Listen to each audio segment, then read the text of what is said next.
All right, y'all, we got a lot to get through in a short amount of time, so I'm going to try and power through. However, I want to recap. Welcome to season 2, episode 6 of The Receipts with Davon Williams.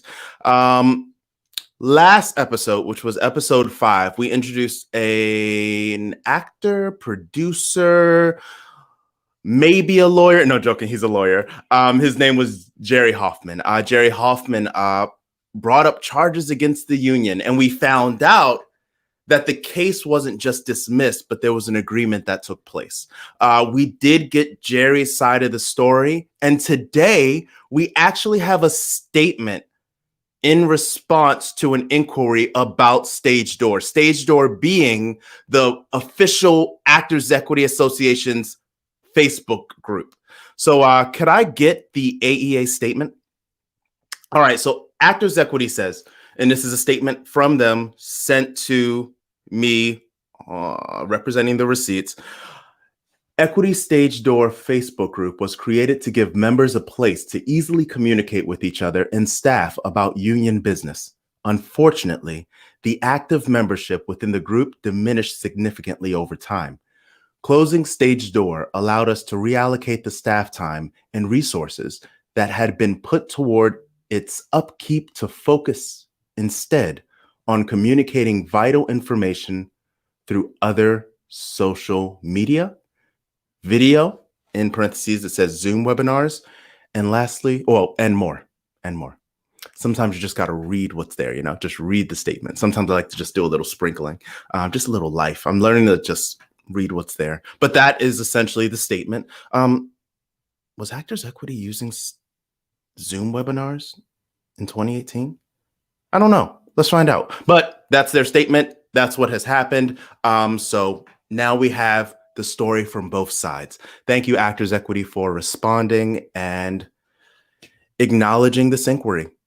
Now, on to this episode, which is entitled A Better System, a Better Audition System. So what is that about? So for anyone that's like, what is Actors Equity? Actors Equity Association is the actors union, the stage managers union, and anything that falls under the umbrella. They represent live theater and the workers of live theater, the blue collar actors and stage managers. So what's fun about this is that we have an audition system mainly for actors, which was set up for our equity principal auditions. This is when you're auditioning for lead roles. Then you have your equity chorus calls, which is when you want to be in the background doing a good two-step and shuffle and a triple pirouette, which I cannot do, but I can do this. So essentially that's what this audition system was. You log into the portal, you go into this long queue, and ever since its inception, people have been complaining about it. So the question was, how do we solve it? Is there a more equitable solution? That's what we're going to find out today. But why does this matter to the receipts in the Black Theater Matters bill, which we've been working on?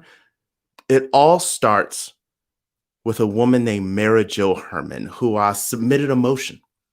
And in her motion, it actually went all the way up to our Actors Equity Association cards. So we have identification cards that you have to show if you want to audition or go to our workshops when, COVID wasn't around.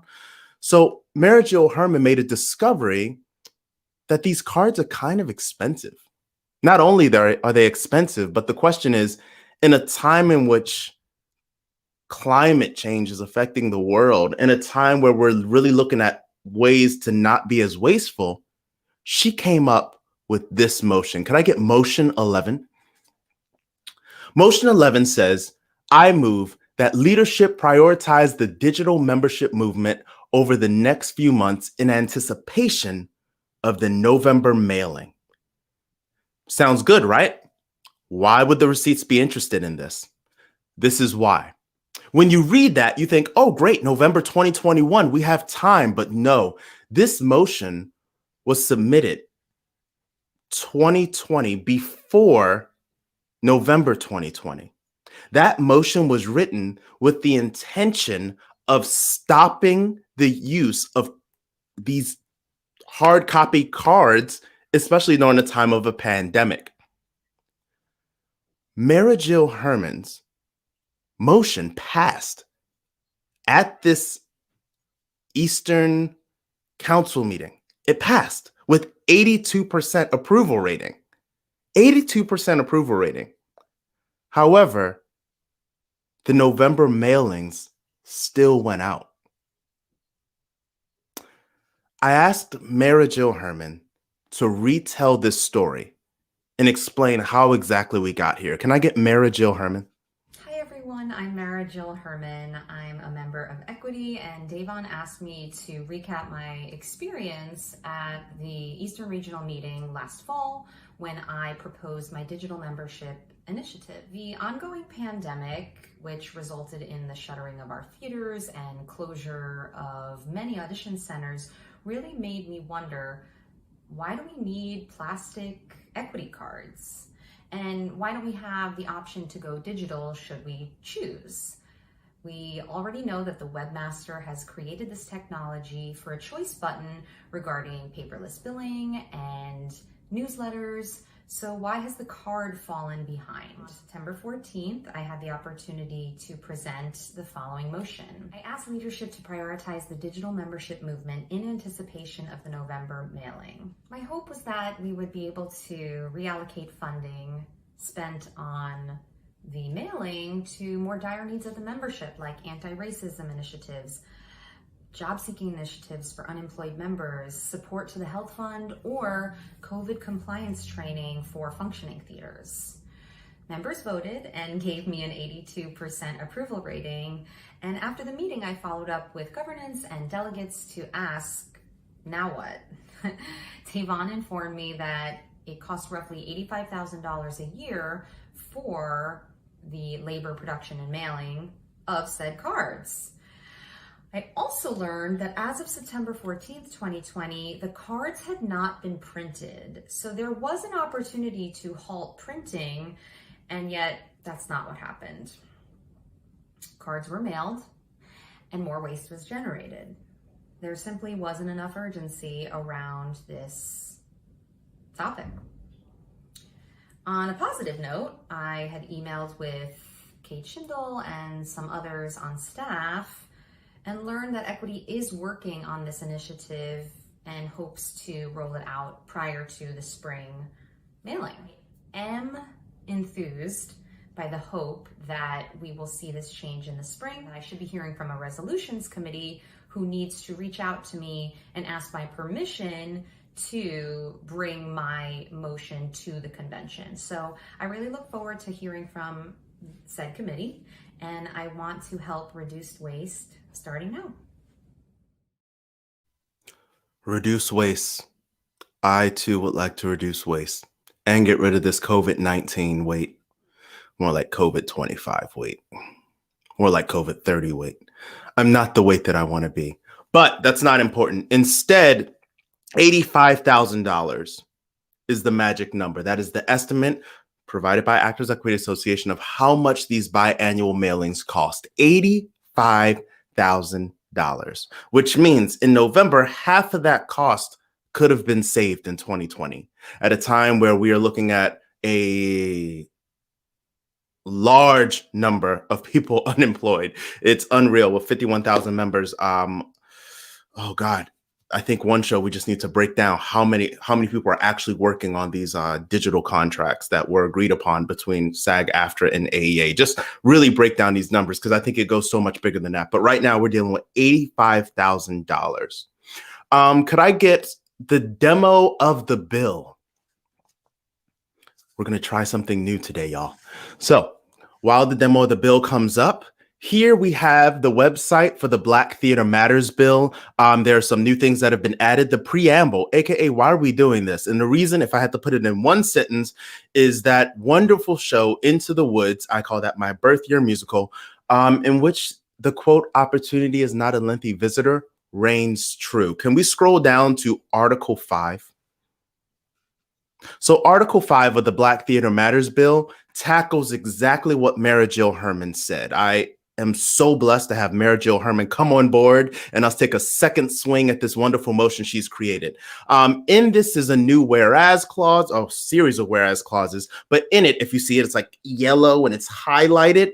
One of the things I want to add to what Mara Jill Herman suggested was not only a digital version of this, but also a quick response code, or as many of us know it as, a QR code. If you can't tell by like the hoodie and the hat, I'm playing the role of internet nerd, the app developer. So that's something that is incredibly easy to put on a card. Anyone who's a member of SAG-AFTRA already has that QR code, not only on their card, but on the app in which they can also access the digital version of their card. Yes, what we're asking for, it's already been created by other unions. So it's not really that complicated of an ask.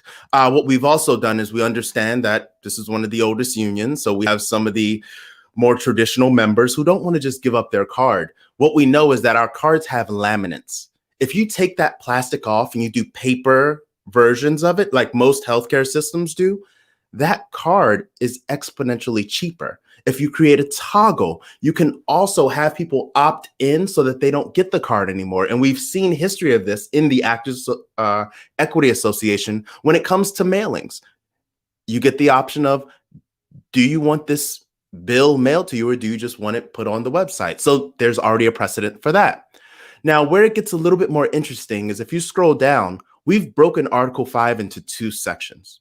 Because not only do I believe that we can save money with the production of these cards and creating a merch option and things of the like, which you can read more on this website, but I also think this bleeds into our audition system. Now, there have been a lot of complaints about the audition system, which we'll get into a little bit later. The third parties like Actors Access, which is very popular among actors, casting networks, LA Casting, hint, hint, hint. Casting networks and LA Casting are owned by the same people. So just in case you didn't know, if you don't know, now you know. But these different sources, they become costly for the actor. It becomes really, it again becomes a form of gatekeeping. And it creates this awful hierarchies. So the idea is, how do we address this? And I feel that Actors Equity can be one of the first to lead in helping actors in this situation. And part of that in section 2 is talked about, in which not only do we create these digital cards and create these QR codes, but we also take this information and we put it into our audition system. So now people can use our monitors, our audition monitors, can use iPads. They can scan people. It's quicker. In real time, you can see cancellations. So you don't have actors waking up at the butt crack of dawn, being told that they're not going to be able to audition, only to find out that they could have auditioned all throughout the day. So there's things that make this a little more equitable and a lot easier. Also, if we have the actors, why not reach out to the people who provide the opportunity? Why not reach out to the Casting Society of America? We did. And they're also interested in helping. So the question is, when will Equity pull the trigger? And the answer is at the first ever Actors Equity Association convention, in which this bill in this specific article can get passed. And when it is passed, not only do we cut out the fat, the wasteful spending, but we also provide another pipeline of access for our actors. We can take this down. So I think we all understand the card concept. That's why I just wanted to spend a little bit of time on that. But today, I have someone who I've had the pleasure of working with and watched just do some incredible things. And honestly, I just think this is another one of those leaders of the union. Before we know, there's certain people you can see and you can be like, that's a leader. So I am proud to introduce you to what I'm going to call one of the future faces of the Actors Equity Association's governing body. Can I get the intro video? You wake up early, put on your audition best, jump on the train and sprint to find at least 200 actors woke up at least 5 minutes before you did. The long wait lines of audition season have been an industry staple dating back to the birth of Broadway. Now still fighting a global pandemic, and as discussions concerning the future of theater arise, A lot of members have asked, is this the most effective way to do this? The Black Theater Matters Bill has provided an answer in Section 2 of Article 5, Equitable Audition Systems. To discuss the tangibility of electronic auditions, Davon has invited to the receipts Stephen C. Callis, a New York City-based artist and proud graduate of Wagner College with a double concentration in performance and technical studies. Notable credits include the first national tour of the SpongeBob musical, Newsies, Wizard of Oz, and Catch Me If You Can. Stephen is also an avid bicyclist, BMX rider, and skateboarder. He is the mastermind behind the AEA Audition Control Center, or ACC, the beta test application designed to harmonize a very complicated auditioning infrastructure into just a few clicks. It's time to go paperless. Let's take a deep dive into this digital receipt.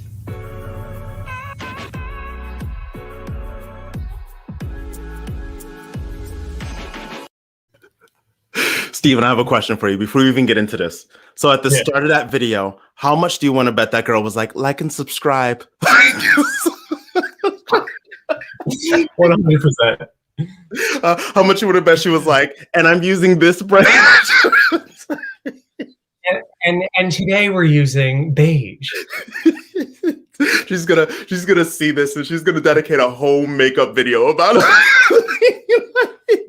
How 6 different ways. All right, Steven. Oh God, how do I even start this? Let me start by just saying thank you for everything you're doing. Thank you. I am in awe of what you've come out with at such a young age. Such a young age.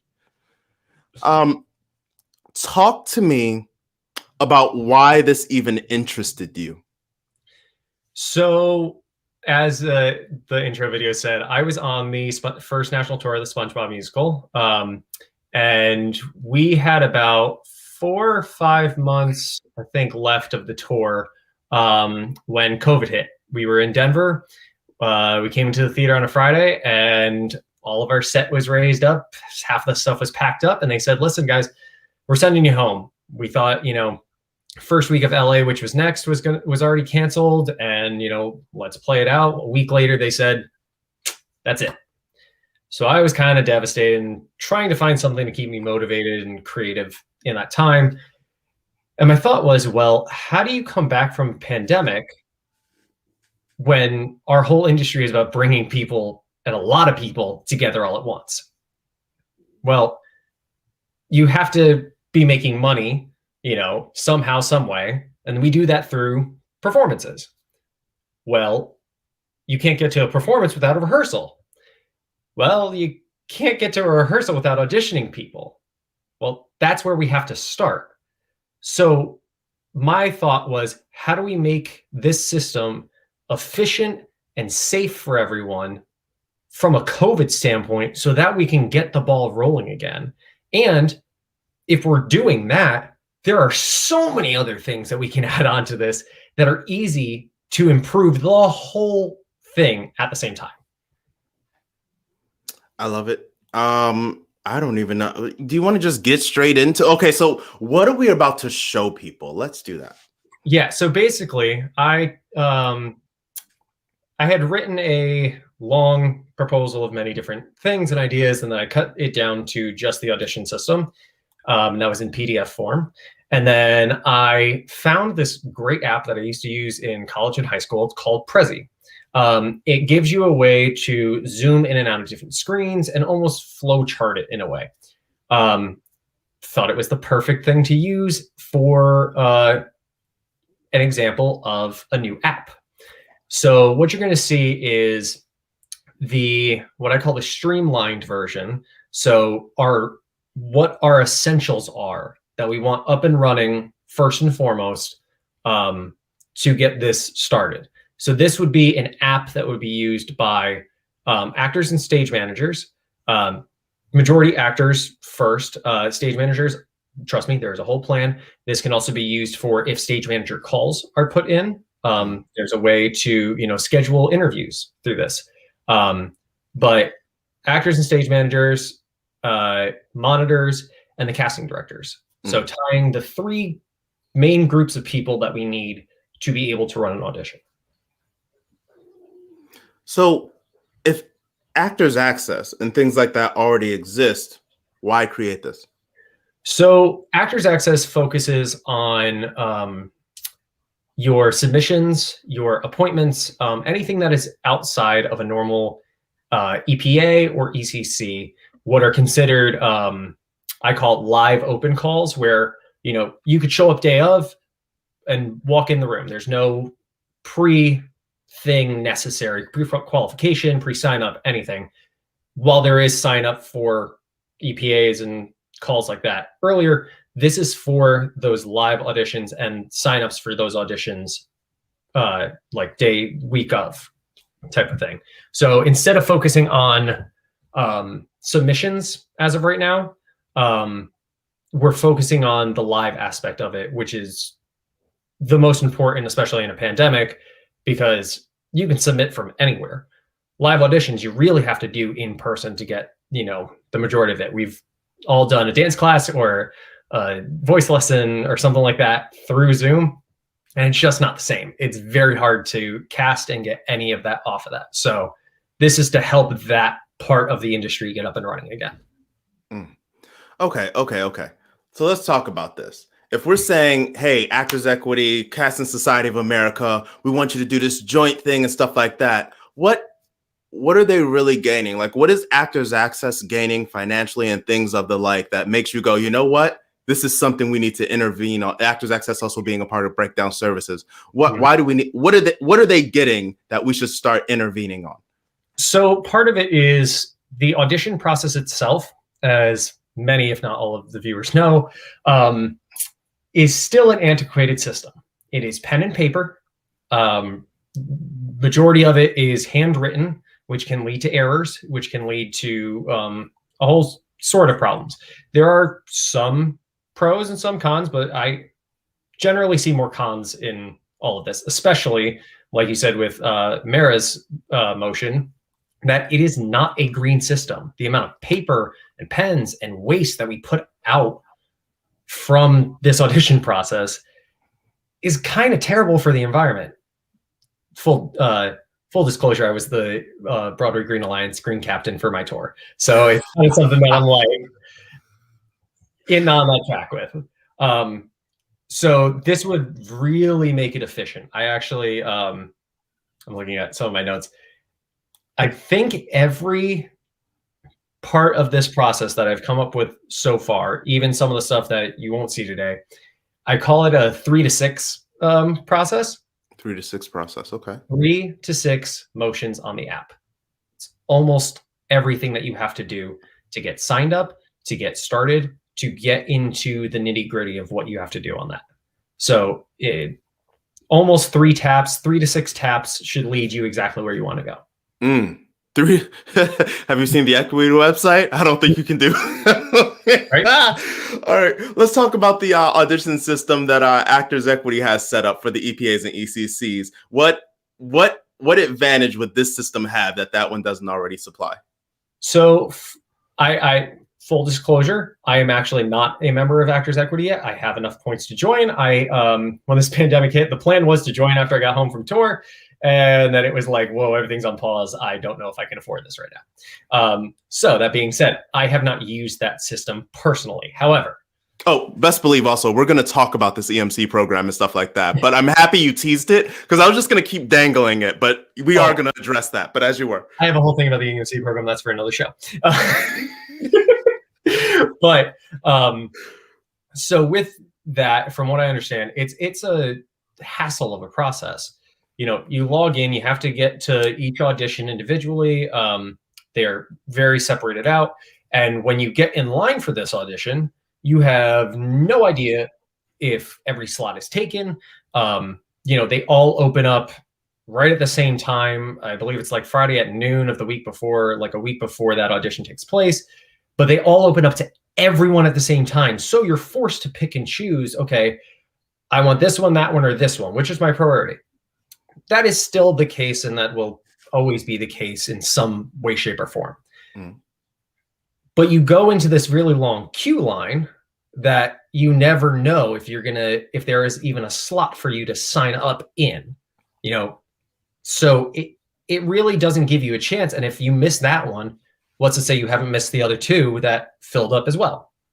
So it's really about boiling that down to make it simpler. And a lot of this is only accessible through desktop, through laptops, or when you're on your phone, you have to go to the Safari or Chrome app and zoom all the way in, find every. Oh no, you're frozen a little. There's that internet again. There's that internet. So while we wait for Steven to get back, again, he said that he was non-equity. He is right on the precipice of the end of the EMC program. We can actually take Steven out and bring him back in. Let's see if that helps. But yeah, he's coming right on it. He's developed this app for anyone that's just watching. And right now he's addressing the issue of queue lines and things of the like, which is pretty interesting. We're going to bring Steven back in. Are you back? That's good. That's great. That's America. All right. So while Steven's working that out, I'm going to actually keep us going. It's fun. I prepared for this. I've waited. It's kind of interesting that this is episode 6, and this is the first technical issue we've had. If you see last season, I think every episode there was like a technical issue. Steven, you're back. I warmed up for you. Oh, this is the fun of Zoom. The fun of Zoom. The fun of telecommunication as it stands right now. Yeah, but you're solving it. You're looking to solve it. So you were saying. So basically, I don't know where I kind of left off, but you really have to log in from a computer, or if you go on your phone, you have to go to Safari or Chrome, and it's zooming in, trying to see. I have very fat fingers when it comes to phones, and like trying to hit the right button, and you're like, oh man. And goes to a different screen and all this other stuff. It is not efficient, and it is very, very cumbersome, to use a generalized term. So this would really, really streamline it and make an ease of function. Because like you said, there's no way you're going 3 to 6, motions to get where you want to be right now. This really will open that up. And granted, once you get into where you want to be, there's functionality galore. But to get from point A to point B, it's logical. It makes sense. It steps through and it's pretty self-explanatory. How much does this like, for example, if you look at Actors Access, what do those numbers look like revenue-wise? Yeah. So Actors Access, I believe. So this is me, and I preface this as saying these are all public numbers that I found, they general estimates, and from what I could put together. Actors Access is a yearly subscription that's about $68, which is about $566 a month. So you're talking $68 a year. Well, they have 1.1 million users, supposedly. That boils down to about $74.8 million a year that they're making. And frankly, their interface is just as bad. And that's not even, that is not even including all that they charge you to upload videos. Now, I know that stopped for certain things during the pandemic, but they were charging, a minute a clip, a minute like video, and all this other stuff. So every time you put up a video, a headshot, any of that media, they're charging you on top of that. So they're making even more than that on top of that. And, not saying that this type of app would not cost something, it would. Be straight up with everyone. It's, not free, unfortunately. But that being said, the goal is to keep the price as low, absolutely low as possible, So it's kind of crazy that collectively that's what they're making a year. But even their app doesn't have some of the functionalities that you want it to have. I find it good for looking at the listings, and some of the submission functions on there are good. But, their standard, their web page is frankly antiquated. It looks very old, and I love using it. Don't get me wrong. I love being able to submit things, but there's got to be a better way to do that. So now I looked at that and said, if this is that troublesome, I can only imagine what the Equity website is with their frankly technical past of technology. But I can only imagine the frustration that people are having with that type of system. So there's got to be a better way, and hopefully that this can be it. Let's talk about cost for an actor. I think about headshots a lot. I know you've worked on this. I know you look these numbers. So on an estimate, how much are actors collectively spending a year? Yes, I actually have that written down. Where did I put it? I don't remember. While you look for that, what I find funny is whenever I watch you speak and things of the like, in my head, we're seeing the background, which is so fun and organized. And I like to think that if I were to flip and look at what you're looking at, it's just papers galore. Is it true? I have a bulletin board with paper up. I have something propped up. I have a binder and a notebook. And I have all of my papers right here, ready to go. When you said we're coming for the receipts, bro, I have the receipts right here. That's hilarious. Well, let's pull the biggest of the receipts. Can we get the demo? Oh, wait, I'm sorry, Steven. I was going to say, I actually found the number. So this is actually something that I won't name names, but casting director friend of mine actually put in my mind. And he said, basically, everybody's headshot and resume costs about $1.50 to make, right? Each one is about $1.50. Mm-hmm. Each call, there's about 200 roughly people seen in a day, average. That's about $300 for each call. Well, there's about 10 calls in a day. That's about $3,000 a day. Well, times 7 days in a week, $21,000 times 52 weeks in a year. The cost of headshots and resume per year in pretty much New York City alone, accrued on actors, is about $1,092,000 roughly. That is what we collectively as a group of actors are spending every single year on just your headshots and resumes alone. That doesn't include these submissions. It doesn't include pretty much any other city. That's the idea of New York City. But you gotta look at Chicago, you gotta look at LA, and then every single other Equity theater that's auditioning in a day. That number is going to be exponentially higher.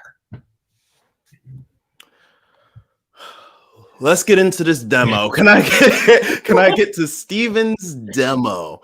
All right. So here we are. Steven, what are we looking at? So actually, this is just the cover page. I want to go into the next one. So this would be the opening of the app. We are actually in the process of renaming it. We're looking into like cool acronyms and fun stuff like that. But so you'd go into your login page, if we can go through there. And the easiest part of this is that just like your phone does with any other app, you'd be able to save your login and password and just use Face ID. Everybody pulls the mask down and does it anyway. But you'd use your Equity number or your Casting Society number as your login ID. That way it's verified, you're in the system, you're ready to go. You put your password in and you go right through. All right, as we go, there are things that you're going to see, which we're like, okay, this is safe to share. There are details to this that today we're not going to talk about just to protect Steven and his intellectual property. So please bear with us. If there's any questions that you have, feel free to still put them in. Even if the show is no longer live, because what I'm learning is this year, a lot of people are watching at night and at different times. If you can still put your questions in, we will. If we can answer them, we'll try and get a response to you. If we can't, I will let you know, hey, this is sensitive information. We cannot answer this right now, and maybe some type of side or half answer to a question. We'll do our best. But Steven, continue.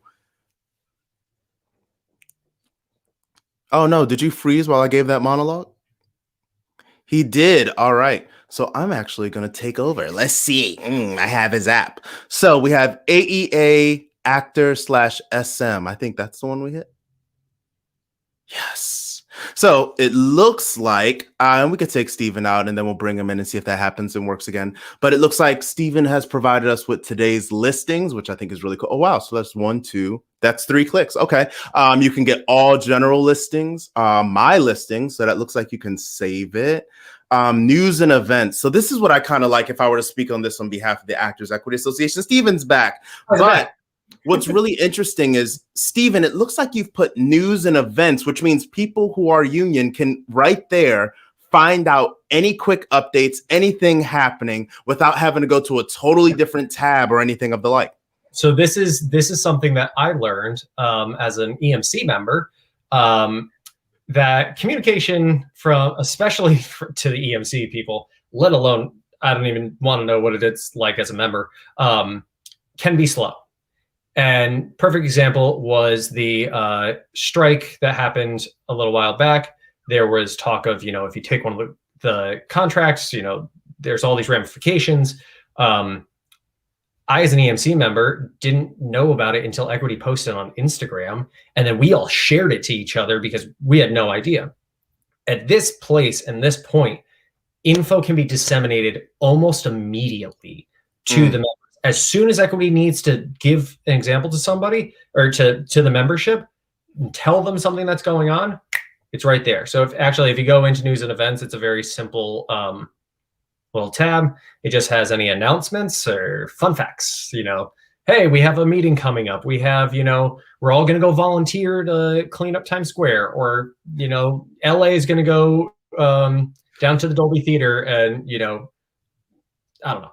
But yeah, so that's a quick communication area. And this is one of the great things that I love about having app communication, is that this can not only be a post in there, this could be a push notification. This could be something that you could add eventually into a calendar and say, oh yeah, I want to be part of this event. Click, and it saves it.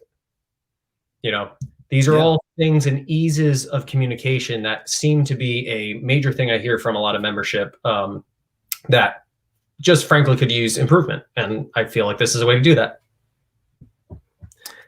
Let's talk about my listing. So are you saying that people are able to save ones and come back to it later? Yep. They can have all of the listings that they want to save, or that they have already signed up for, they can go into.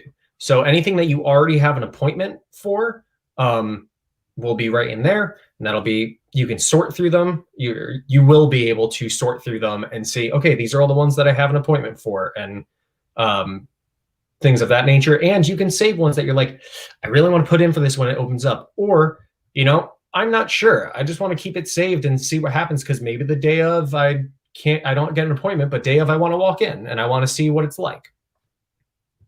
I love that. What happens after the date of that listing is passed? It will hopefully pop up and stay there. It will say, it'll gray out and say like something in the terms of this listing has expired, and just to let you know, so that when it doesn't automatically get deleted as of right now, but you have to you will be able to consciously look at it, hit an X and say, okay, I acknowledge that this one's over, and click, and it goes to the next thing. So that way you can keep track if you're like, oh man, I missed the first day of this EPA or this ECC, but hey, there's 2 more days on it, Would this be open, you say for yourself, you're an EMC candidate? For anyone watching, EMC is Equity Membership Candidate. This is kind of your path into joining the union, one of the many paths to joining the union. Would EMC members be able to get access? As of right now, it is in the works. We are starting with the membership of both for AEA members, stage managers and actors alike.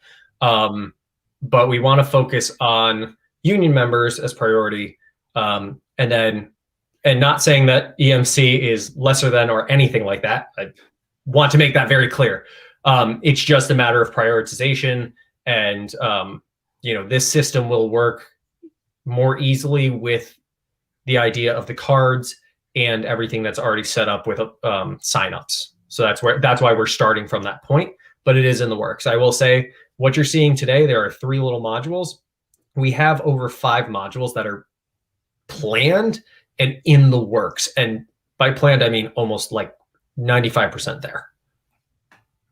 What I am also interested in is, we said EMC, so we understand union full members, EMC, but what about the non-union? So we understand that a lot of non-union people also go to these websites like Actors Access and things of the like. And what I find interesting is there a way for non-union members to at least see or get some type of access? Because then it also seems like they can also get information or knowledge on how to join the union, how it works, and it's almost priming and prepping them. This is something that I, as an EMC member, have been advocating for a long time. There used to be the option to, now granted, this is a point of contention for a lot of people, but being able to see the different types of contracts, and or at least the rule books for those contracts. Maybe not the contract itself, but the rule books. So that way, like, I was just out at Kansas City Starlight. They work under a specific contract that's just them. Mm-hmm. Well, as an EMC member, I can't see that rule book until I'm on the contract. So I don't know coming in if I'm going to be breaking a rule the first day. So this is something that I think we will open up eventually to non-union members, or not members, non-union actors. However, it will be limited in scope just because of the proprietary things like, you know, having the news and events from Actors Equity.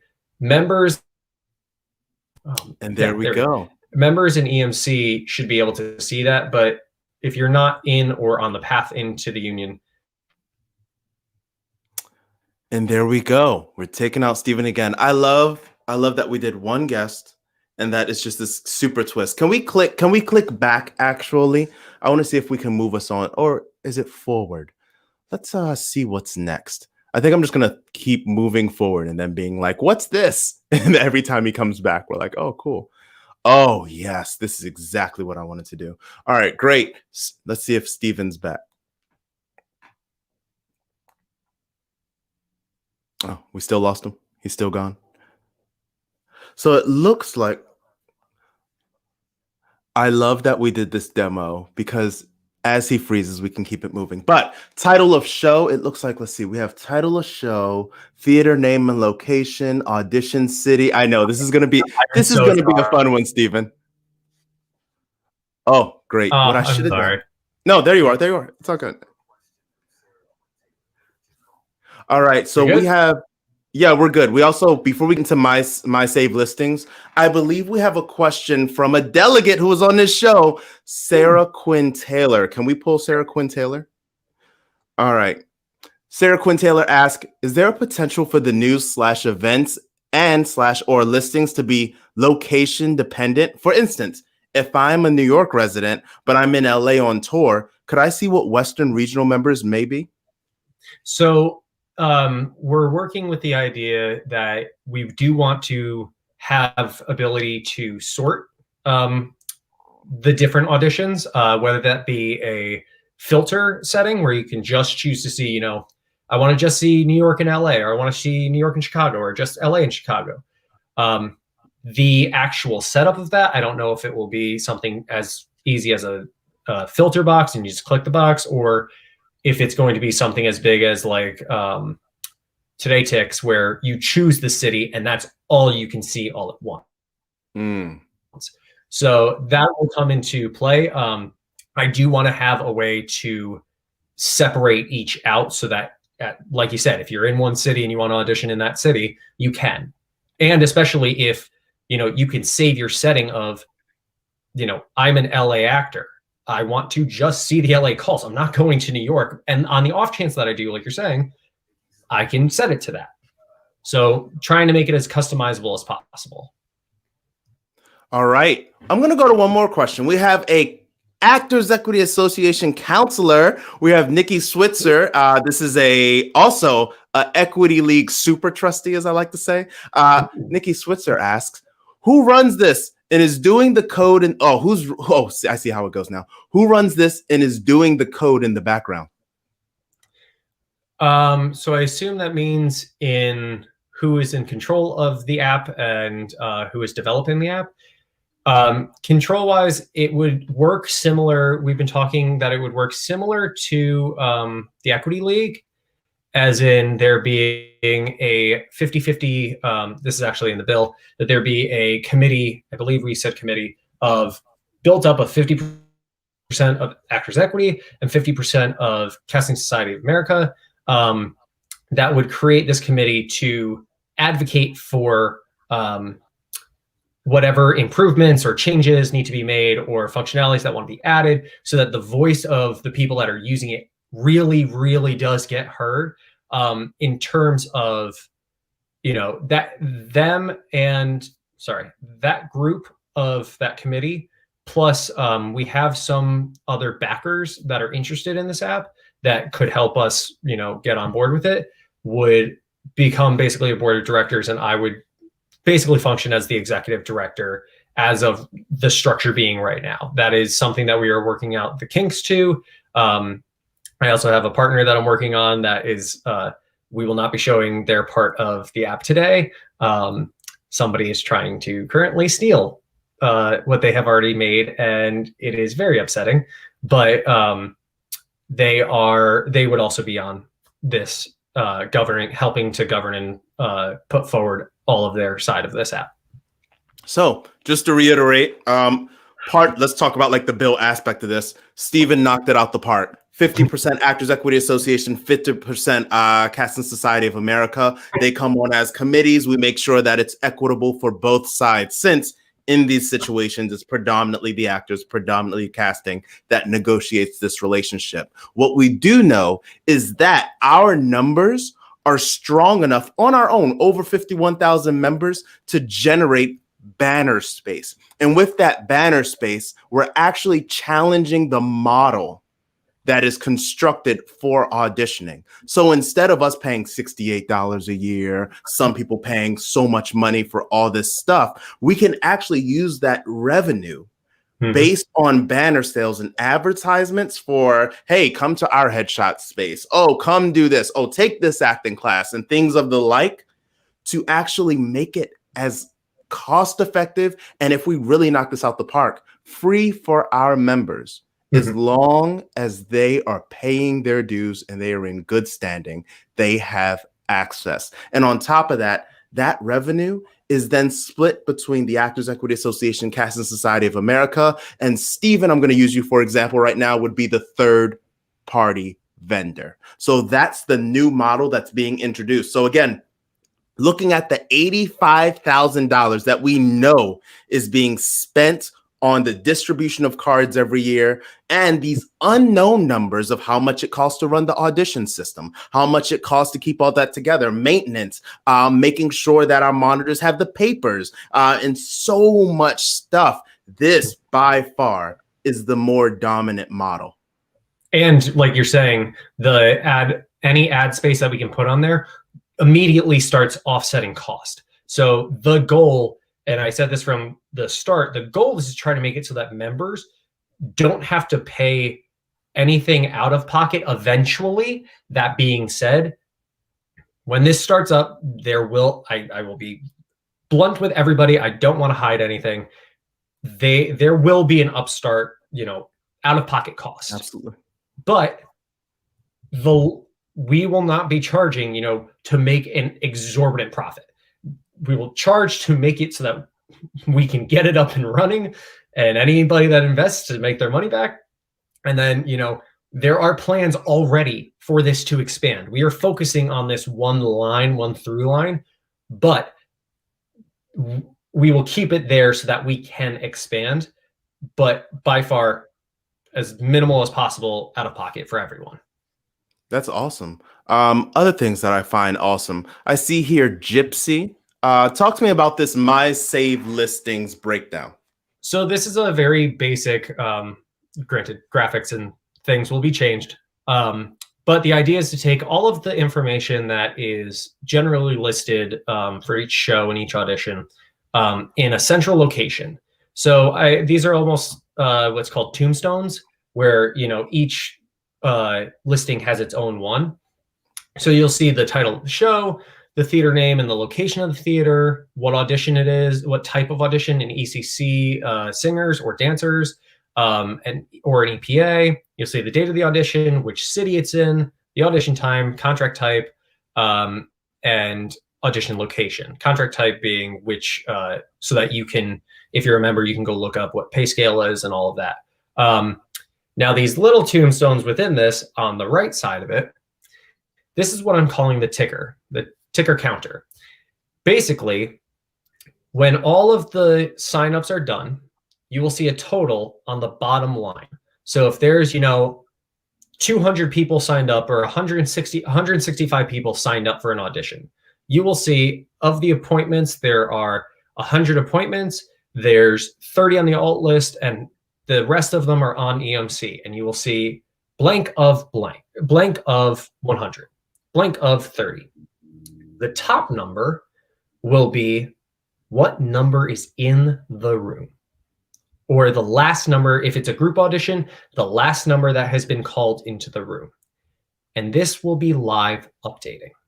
So if you see that there's 6 people with appointments that day, and you want to go, or the alt list has, rather, because the alt list changes on the day of. If the alt list has 6 people and you think you're going to get seen, well, you can see if that number changes from 6 total to 25 total.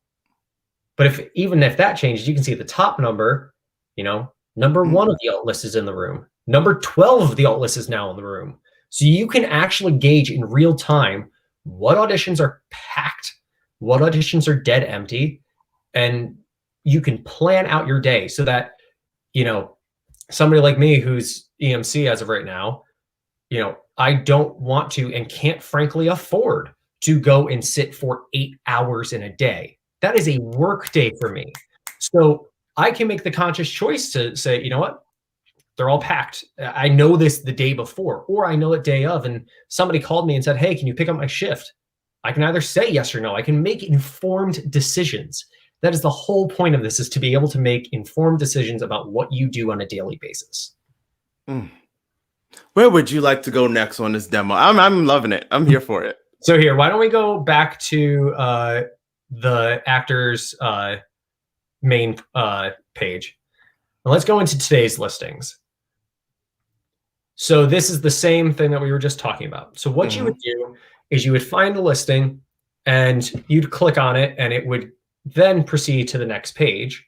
We can go into the next one. That would bring up the full audition listing. This is actually the form that Equity has casting directors or whoever, producers, whoever it is that's running an audition. They must fill this out. This is all of the information that has to be put in.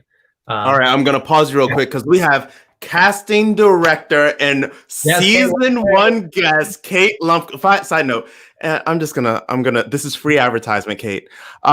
If you have Instagram, follow Kate Lumpkin. Like, if you ever just like, oh, I need something positive in my life, it's Kate. It's Kate. And then when you meet Kate in person, even then she's consistent.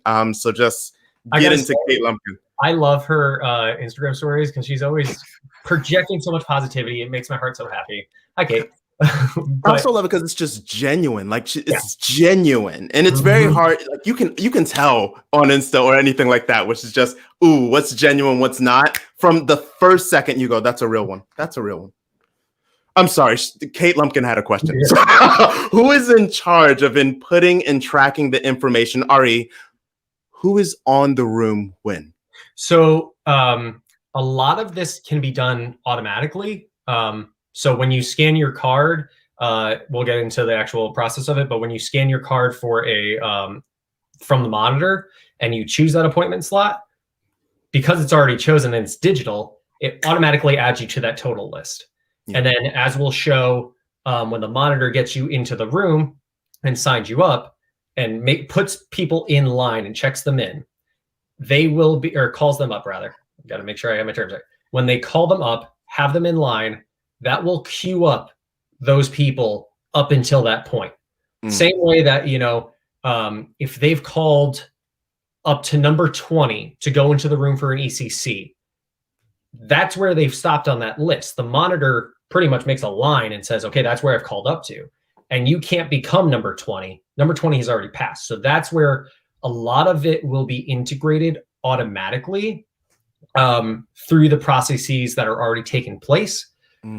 This is something that if on the current system, if you tried to do this by itself in the current system, you literally have to have somebody walking around and changing it by hand. Yeah. This would potentially and pretty much can be done automatically through this whole system. I feel like you answered that question. So you left off with this. I think we've pulled a major receipt today. So again, what is this form that we're looking at? So this is, I believe I found this on the Equity website. This is how and the form that's any audition that is submitted to Equity needs to be submitted. Now, you can download it into a PDF and type it out, but a lot of different steps, or you can handwrite it. This is also where some of the problems can arise when, you know, somebody's handwriting can't be read. They have to guess at what the word is and all this other stuff.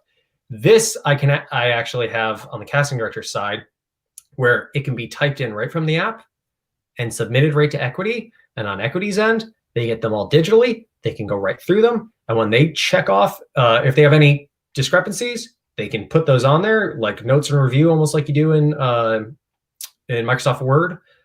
They can send it back to the casting director, all digitally, change whatever you need to, send it back. And when Equity is done with it, they hit post it, and it's up. Time's out. I want to ask a clarifying question. Mm-hmm. So let's say Kate Lumpkin decides that she wants to take a new job with a new casting company called Day Day Casting. Mm-hmm. And Day Day Casting goes, "Hey, Kate, you know what? Go to lunch."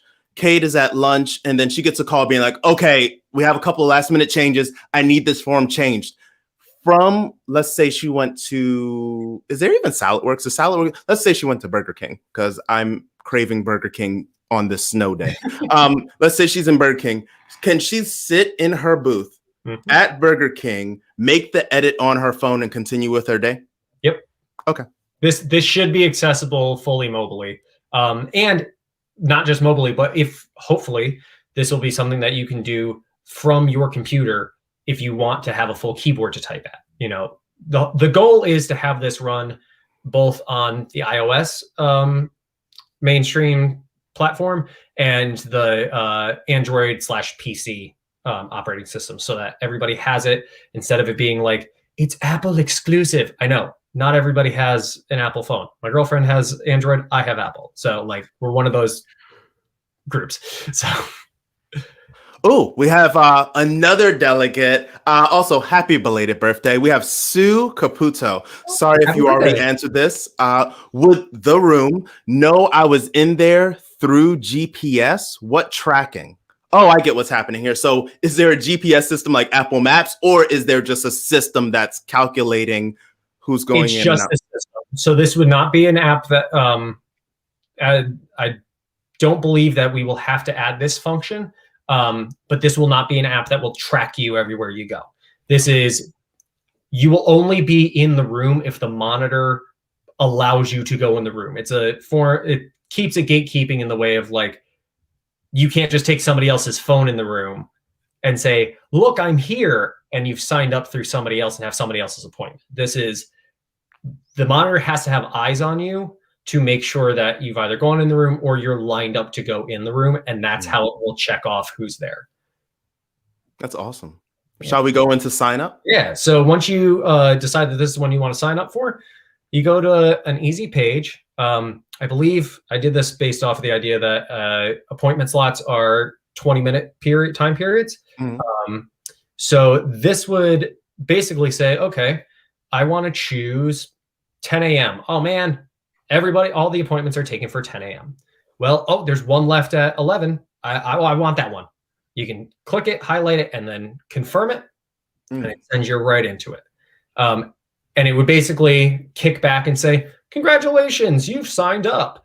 And it'll tell you your time, and this would automatically go to your saved listings, the My Listings page, say, "Hey, you're signed up for this audition at 10 a.m., at 12:20, and you will have that right there." And the hope is to eventually be able to say, download this the same way that my current survival job, I can update the calendar and it goes right to my Google Calendar. I can put it in there, and so that I can see everything else that I have going on, so that if there is a problem, you're not flipping back between things. You can see in one calendar where, whichever calendar you use personally, hopefully we can make that so that you can all see your whole schedule and make sure everything works. I'm like looking at it right now on like the closed computer, because again, the laptop's here because this is the computer episode, the app episode. So what happens if I cancel a slot? Is there a wait list to notify the next person so they can take it, so we're not wasting anything? I haven't, I didn't actually think of that. That's a good one. That's a good point. If I did it. No, I'm joking. That makes sense though. If it's before, I don't know. Granted, I haven't used the equity sign-up system. I don't know exact times when they cut off, sign-ups online for, I believe it's a day before or 2 days before, something like that. Yeah. Up until that point, there could be a wait list. It could also be first come, first serve. If something comes up and somebody's on and they're the next queue in line, they get it. I'm tentative about a wait list just because then it creates a massive backlog. And if you've already signed up for something else that conflicts with it, it could cause problems. So there is room to figure that out. Yeah. And that's the whole thing with this. And that's why, like, perfect example, this is why we'd have the committee, because if I miss something, granted, I'm trying to comb through this with a fine-tooth comb, but if there's stuff like that I missed or didn't even think of, that's a great idea. Why not consider it and try to put it in? That's awesome. So the committee works. The committee would work. Yeah. Where would you like to go next? Yeah, if we go back to the actors homepage. So yeah, just a quick note. So we have today's listings. That would be just that day that you're signed on for. Those are the live auditions.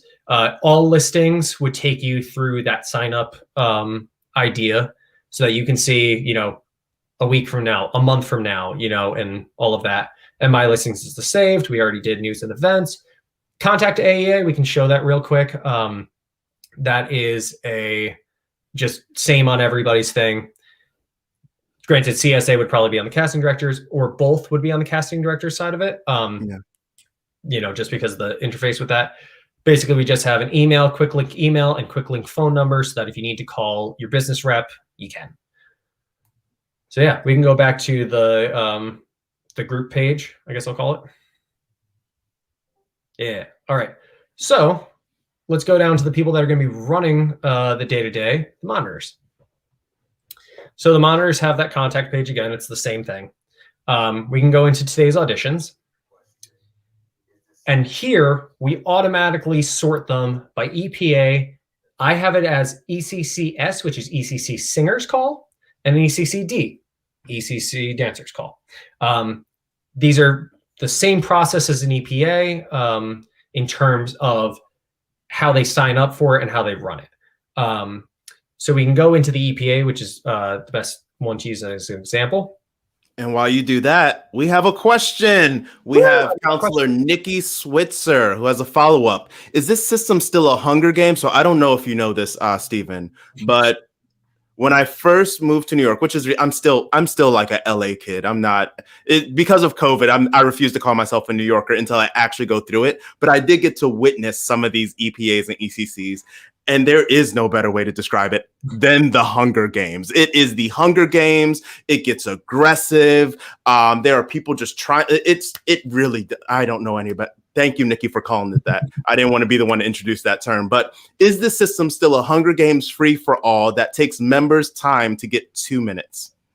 How do we solve that issue using this new app? In the way, let me see if I'm understanding this right. In the way of trying to get an appointment or sign up on there, like whoever gets in first kind of to the queue. Yeah, because part of the issue is like, the person with the fastest internet tends to win. Or when it comes to the signups, you don't know who's canceled. So you'll get there. The first 3 people pretty much dominate the signup. So is there any way that we could tackle that through this system? Part of something I've been thinking about is maybe instead of releasing, all of Friday's auditions at once at noon, which is kind of bizarre and crazy. If we can space them out and say, EPAs get released at this time of day, and splitting it up so that it's a little bit easier, I do unfortunately think that a queue is going to be needed. Because if you have your drawbacks. A queue line makes it, or without a queue line, it can be a free for all, and that's where you one of the ticketing apps. If you've clicked it and it's still giving you the countdown, and you click buy the tickets, but all of a sudden they're gone. You'd rather be the one that's signed in a queue line that says, okay, next, so that you know exactly what you're choosing from. And in between each person, it updates to make sure that that panel is correct for you. So I do unfortunately think that that is something that is inherently going to be in this, the same way that, in person, it's whoever shows up to sign up for the equity list, whoever's in order of how you arrived is how you sign up on that day of list. Well, let's get real for a second. Let's get real. Like, there are more jobs. I mean, there are more actors than there are jobs. We're always going to have people who aren't going to make it to the audition system, but at least a more organized system allows people to know what they're looking for. So that's the real of it. We can't solve a hunger issue. There is a hunger issue when it comes to work. So, and that's a separate thing. But I unfortunately think that is something that is inherently there, like you're saying, just because of demand and the amount of people. But yeah. So diving a little bit into this, monitors would see the same listings that are just for that day. They don't get to see future or past. They only see that day, aka the ones that they should be working. But when they select one and they want to go to the next screen, they have to input can we actually go back real quick? Sorry. They have to input a password. Now, this will either be randomly generated, or hopefully, like if Kate Lumpkin's running the call, she can have a specific password that's specific to her and her casting office, or one that's specific to the show. Like if it's SpongeBob, it's like I ripped my pants or something like that. Like, you can set it, or it can be set for you. That'll be figured out in development. But that way, they can't accidentally or on purpose start signing people up for other auditions. This keeps it very separate. It is a fail-safe, so that, if that crazy call for Les Mis is 500 people long, but you go to Matilda and the guy's like, oh yeah, I'll sign you up. It's like, that can't happen. They won't have access to that. So this is a fail-safe to keep every audition separate. So we can go to the next one. So once they choose it, they will go to next, and their little tablet goes up, and this is their home screen for the day. So they get all of the information right there, quick glance, very easy. So they start the day, they log in, they're at the table and say, okay, we're going to check everybody in for this audition. We can go into that. So they get a screen similar to this. So this screen would be blank to start, similarly to what you see it with. Now this is where Mara's cards come into play.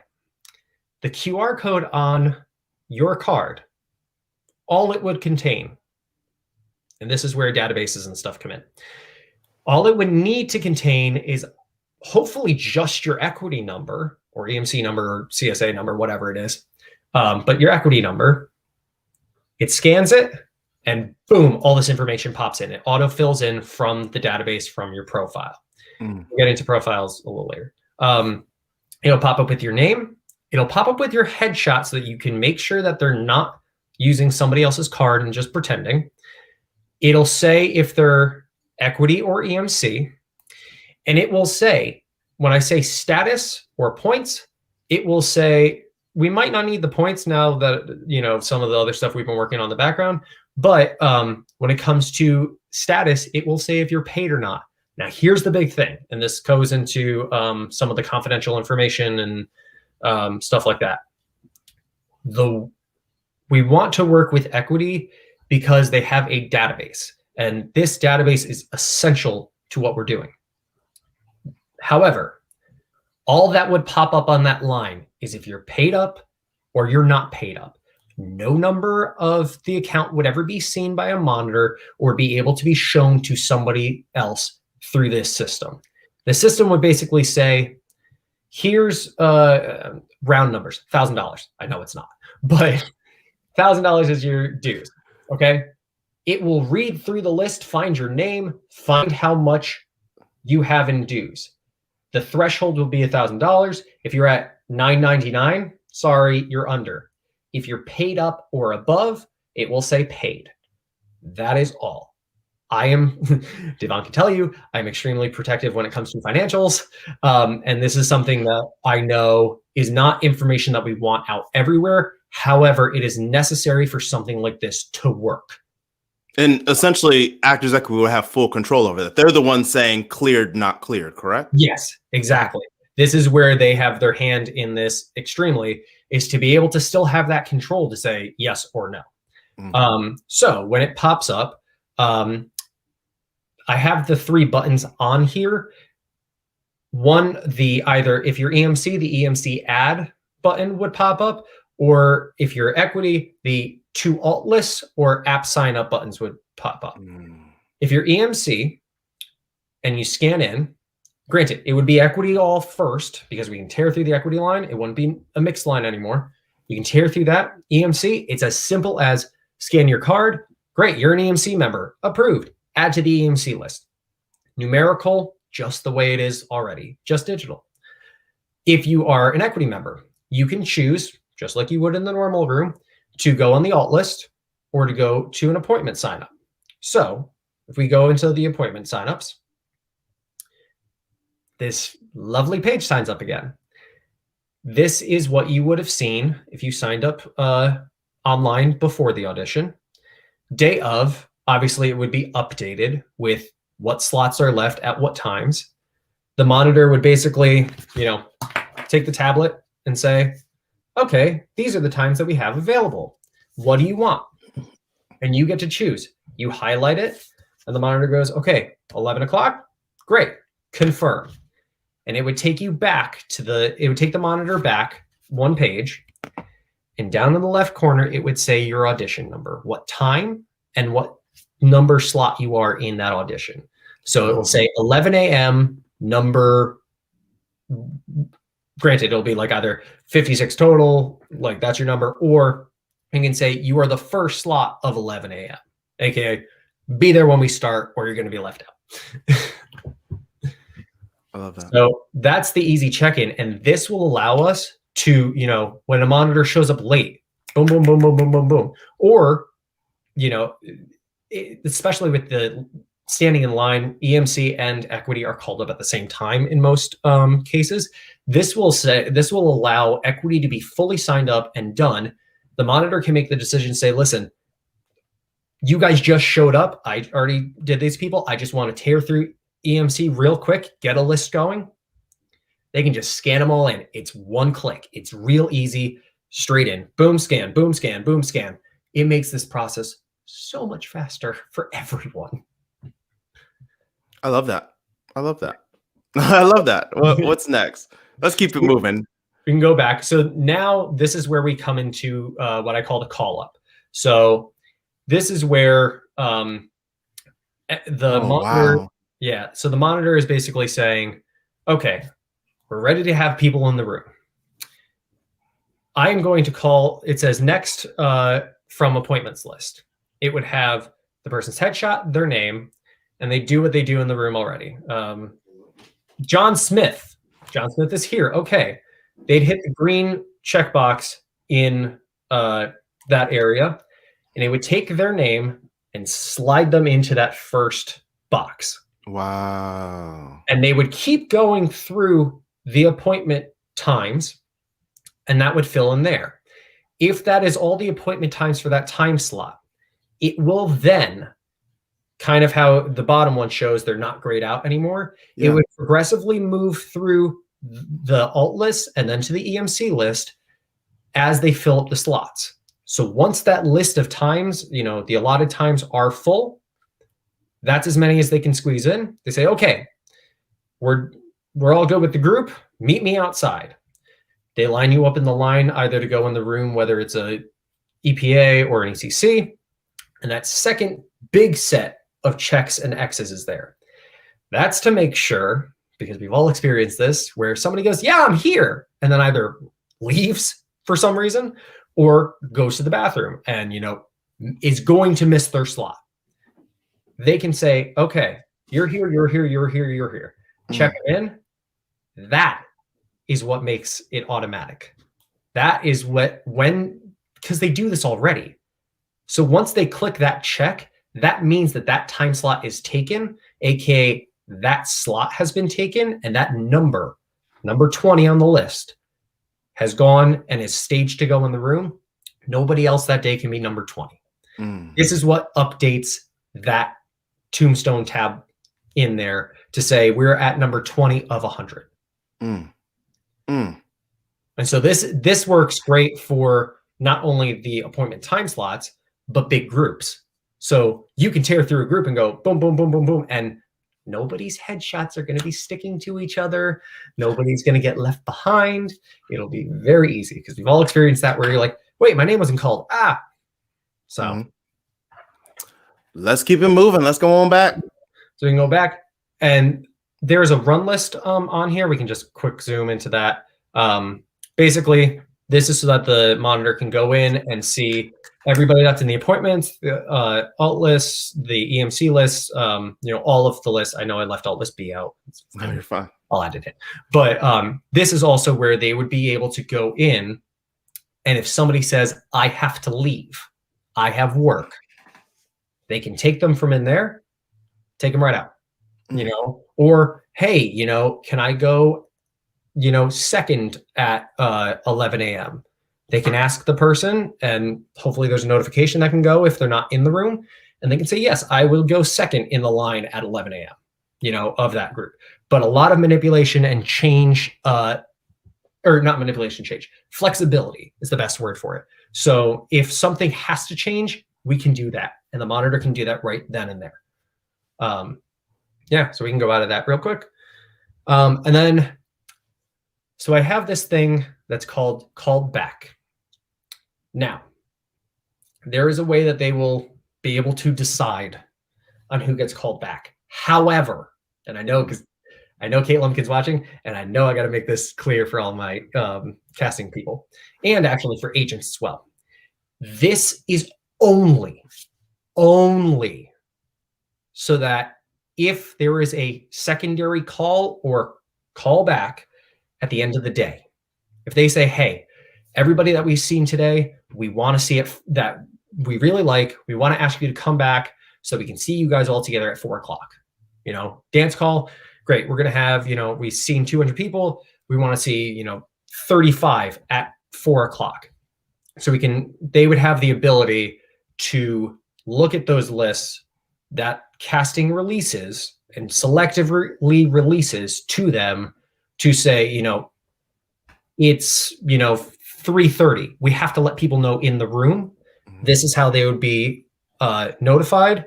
If it is before that, the idea is that casting can make that decision to bring somebody back that day. However, instead of having to wait in the room and the monitor come in and see everybody get their names called and see people go, yes, or go, oh man, like nobody wants to deal with that. That's a self-esteem crushing moment. This would delay that by what we're thinking is a half hour or 20 minutes to say, okay, you're done with your audition, go off into the world. If you want to go down to Essen and grab some lunch, whatever. But a push notification can be made for that day to say, hey, we need you back at 4. We need you back at whenever. Or thank you so much. We really appreciate you coming in. Wait. So people will be notified if they didn't get an audition, as in they don't have to sit around waiting for like 3 months? Yep. That is, and granted, if things have to change, they can change. We have the flexibility to allow that for our casting directors. But instead of, like you're saying, sitting around going, oh, I don't know if I got that. I don't this, that, and the other thing. And also limiting yourself. Because I know if Kate's running, sorry, Kate, I keep using you as an example. I just know you're here. But if Kate's doing one call for one show today, or running 2 calls for agencies, running 2 calls. But if she's running one today and one tomorrow, there's always that dilemma of, do I go in for that one tomorrow, or am I going to discount myself for that one yesterday? Well, if you're being considered for both, that's a win. You want to be considered for multiple. But, if you're not going to be considered for that one, okay, go in. It gives you that peace of mind to close the chapter on an audition that's taken place. Shut this down. Can we just put Steven and I on the screen? We're giving away all the goods. And I think we got enough for people to understand that we mean business. So with that being said, we're going to hold off on the casting because I feel like we should probably share that with the CSA. We're going to hold off on any more information because I think people get the point that there are systems that can be created. And I also just want to thank you, Steven, for doing the heavy lifting and being a part of Article 5 of the Black Theater Matters bill. I think you, again, are one of the future faces of council. I'm going to push you like nobody's business to make sure that as soon as you're in the union, you're going to go. I want to use these last 2 minutes, and I'm only giving you 2 minutes, which is ruthless, to talk about your experience with the EMC program. Did you pay all of your initiation fee? So I started when it was the 50-week rule. I was under when the rule changed. So I paid the $200. If anybody doesn't know, it's a $200 immediate initiation fee, or not it goes towards your initiation fee. They charge you $200, non-refundable, by the way, for this and for phase 2. You can never get that money back. So I've paid $200 to the union to start the EMC program. I worked through, and when the rule changed, it was that phase 2 is anything over 25 points. So I could technically join at any moment, at any time. Like I could literally go to Equity right now and be like, hey, I want to join. Great, sign up. But if you go into phase 2, you have to pay another $200. That collective $400 goes towards your initiation fees at some point. But if you decide to not continue on, it's non-refundable. So essentially you have paid Equity a certain amount of money for something. But the question is, what is that service? It's the prioritization over non-union members, fully non-union members for these auditions, which is great. But I won't get too far into it, but that seems to be where a lot of the EMC benefits stop. Can I ask you a question regarding the Black Theater Matters bill? Just another section. Yeah. I haven't talked to Steven about this at all. I just want the answer. So understanding how this works, I'm curious to know if the structure was changed in which you pay that $200. For anyone watching currently in 2021, $1,600. That's the initiation fee. If you paid that $200 up front, non-refundable, and the rest of that money goes towards your contracts, meaning that there's a certain percentage that you agree to, and every time you work, you still pay your working dues, but also a percentage of that initiation fee is taken out on those contracts. Would you be open to that? Would you feel that that's more equitable, seeing that the money is based on the jobs that you get and not you working somewhere else? So yes, however, here's the thing. Yeah. Having the money go towards that and being able to pay in to your initiation fee as you go, great idea. And if people need the money, there should be an opt-out clause, same way that, if you really want a card, you can get a card. But like, if you have to save on the money because you're paying your rent at home, that option should be there. Here's the biggest thing. There is no such thing as an EMC contract. Does not exist. You sign your agreement with the theater between, you and the theater. Equity has no jurisdiction as of right now, or hasn't claimed more so jurisdiction over that right now. My question is, and I've heard that this is part of collective bargaining, and I don't know why we're playing with actors as pieces in collective bargaining, but every Equity theater has to be up to the standards of Equity. So there's no reason that those standards can't be the same in terms of rehearsal rules and stuff like that for an EMC member. That being said, if an EMC contract was created, that yes, we're not trying to put theaters out of business. So if it's somebody being paid fairly However, it may be that lower tier. I don't want to claim which type or age or whatever of person would be on this contract, but you are not a full member of the union, so they have to be more. If the union gives the flexibility with that, they can make a contract that then thus protects the EMC members. Granted, it could be up to a limited point, but we don't pay dues right now on any contract to the union.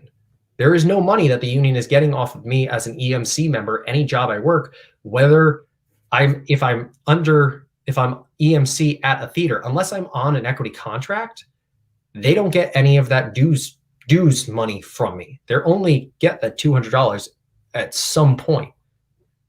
So my thought is create these contracts, create protections, and work it out with the theaters. Don't make the actors the ones that are being punished. Give the actors the benefit and the safety of what a union is. And granted, you don't have to pay for healthcare or, pension. That is a member's privilege, so that can stay a member's privilege. And that's the main part of the finance with that. I can't think of a better teaser for the future episodes that's coming. Stephen C. Callis, thank you for coming. Thank you for throwing it down. And again, I'm just happy to call you a teammate on this thing. You too. Your leadership is amazing. I'm sorry, I missed that. No, I'm joking. Don't say it. I'm joking. Thank you for that compliment. Thank you. And I'm also going to bring us up to the next segment. I am so grateful for Delegate Maria Cristina Posada Sly, and I present to you a Sly comment. I said what I said. Hey friends, Maria Cristina here again, and today we're going to talk about sexual violence against transgender individuals. 1 in 2 transgender individuals are sexually abused or assaulted at some point in their lives. Some reports estimate that transgender survivors may experience rates of sexual assault up to 66%, often coupled with physical assaults or abuse. This indicates that the majority of transgender individuals are living with the aftermath of trauma and the fear of possible repeat victimization. A report of the National Transgender Discrimination Survey found that 12% of transgender youth report being sexually assaulted in K-12 settings by peers or educational staff. 13% of African American transgender people surveyed were sexually assaulted in the workplace, and 22% of homeless transgender individuals were assaulted while staying in shelters. 15% of transgender individuals report being sexually assaulted while in police custody or jail, which more than doubles for African American transgender people. That's 32%. 5 to 9% of transgender survivors were sexually assaulted by police officers. Another 10% were assaulted by healthcare professionals. Once again, I'm not here to be a Debbie Downer, but it is important that we know these facts and figures, and we do not take them lightly. Thank you for joining me today. I said what I said. I'm gonna keep the ball rolling. So it's still Black History Month, and as I said, we are highlighting Black women when they stand in their power. I ain't even gonna give any more of an intro. Why was I a threat? Everything was a threat to me. Why was I a threat? Not you, the world. I was so driven by fear and jokes and comedy and all of that. Yeah, you were live. You were live. But what you didn't realize either, that I was going through a lot at home. Right. You didn't know. You guys didn't know. Very abusive marriage. I have children. Yeah. I've been divorced and got a second marriage, and I can see now the level of pain and the level of struggle that it was for you just to show up every day. And then... But you took all that away from me. With your words. Words can kill. But I lost everything. reputation, everything. And I understand you were able to move forward, but you know those words, calling a Black woman difficult in Hollywood is the kiss of death. It's the kiss of death, and it's hard enough being a dark-skinned Black woman in this business. But I felt it was necessary for us to finally move forward. Yeah. And I'm sorry that I have blasted you to pieces. No, it is so. First of all, thank you for sharing that with me. Like, I didn't know that. When I look back now, it's, you know, it's obvious that you were having a hard time, and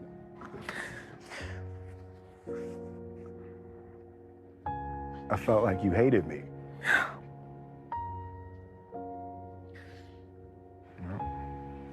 I could not do a 30-year celebration of this show and not celebrate you.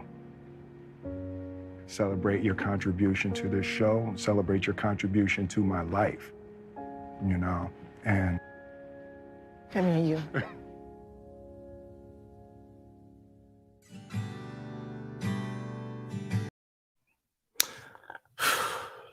That reconciliation took 27 years. Anyone that doesn't know, if you're Black, you kind of know the Aunt Viv story, but of the Fresh Prince of Bel-Air. But if not, please check out the reunion of the Fresh Prince of Bel-Air. It is a very interesting moment.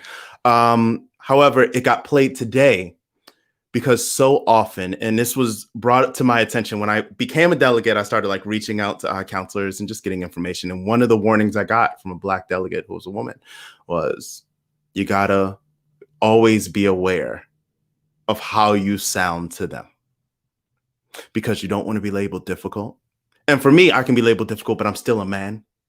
But I think about the Black women who have signed up for this job within the Actors Equity Association of being a delegate, or just in general. It's something we always have to face. The First Lady, forever First Lady, Michelle Obama, even speaks on this. But the idea of this label, when you stand up for yourself, when you say something isn't right, even if you're right in what you're bringing up, you're tone policed. You're told that there's a certain way you have to give it so that it's accessible and it doesn't hurt the white ears that hear it. The idea of standing up for yourself can be weaponized and flipped against you. And it's not every day that you get to see someone who's fallen victim to that get reconciliation, get some form of release. What we saw in that moment with Janet Hubert, one of the original cast members of Cats on Broadway, one of the original cast members, what we saw in that moment, that exhale that she waited to have when she waiting to exhale, that exhale, that's rare. That's a rare gem. As we navigate the Black Theater Matters bill and other resolutions that are brought to the floor, there's this underlying, it's an unspoken conversation that keeps getting brought up that I've been trying my best to bring it up myself and be really direct about it, of allowing people to speak up and not be labeled as difficult, not be given a tough time or dismissed or seen as a violent threat. So I play that hoping that our other members who are watching always keep that in mind. I also bring that up because these are some of the things we're going to be talking about. There is no Clubhouse after show because next week, the Black Theater Caucus will be having a series of Clubhouse conversations. Can I get the first one? We have Colorism with Joseph Hayes, Tiffany Renee Thompson, Kimberly Dotson, Hannah Sharif, and the president of Black Theater Caucus, Troy Wallace. Could I get two? We also have Black women. We have Kyla Carter, whose video has played and has also showed up on this show, along with her partner, Mandy Jo John of Black Theater Girl Magic. We have Wumi Fawora, who is just a phenomenal delegate of the Actors Equity Association, who also announced her Hair Initiative. This is an incredible survey that she's been leading. Please take part. And we have a legend, I think 2020. There's winners of 2020. RuPaul and Angela Burchett. Angela Burchett had a phenomenal year despite COVID. So these Black women are going to be bringing it to you February 23rd. Can I get 3? Black masculinity. Woo! We're getting up in there. So we have Jason Vesey, a wonderful, wonderful. Oh, wait, we got to fix that name on there, which we're going to do. But he's a wonderful playwright. We have Jawan Jackson. I don't know what he could be from. Maybe Broadway. Ain't too proud. We have Sir Brock Warren, who I got to do a show with at the Weston Playhouse. And then Anthony Wayne, who is just a phenomenal talent. And yeah, Davon Williams. So yeah, and could I get the next one? Black intimacy and direction. This has been a very big discussion in the clubhouse spaces, and I'm happy that we finally get to talk about it. So we're going to bring these down so that I could thank you for watching today. I hope you take the time to really think about these options. And if you're moved, reach out to a delegate. Reach out into these unofficial Facebook groups, and let's start making our voices known. And if you make your voice known, I promise you will not be seen as difficult. And if so, tag me. I'll do the heavy lifting for you. Take care. Have a good one.